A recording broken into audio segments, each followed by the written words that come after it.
งานสอยดาวจ้าเตรียมงานสอยดาวบุรบาทเขียงกันหลายเด้อจ้าพี่น้องมาสอยเอาเด้อค่ะบัตรหนึ่งก็บัตรละ20บ่บัตรละ20 บาทหมอนกันหลายพี่น้องจ้ามาเด้อทางกันหลายจักรยานมีเด้อค่ะเด้อทองคำกับมีเด้อค่ะเด้อ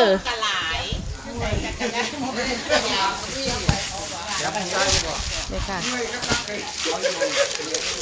ซอยดาวด้วยค่ะมาเด้อค่ะมืออื่นเด้อค่ะเด้อมืออื่นเช้ามาซอยดาวได้เลยค่ะเด้อวัดสว่างวารีบ้านนนกลางบึงคงหลง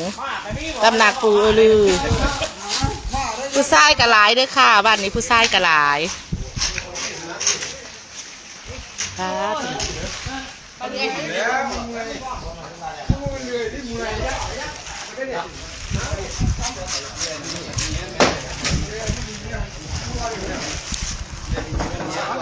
เตรียมงานค่ะ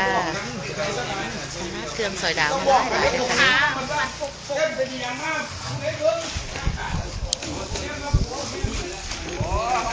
เครื่องสอยดาวหลายคัก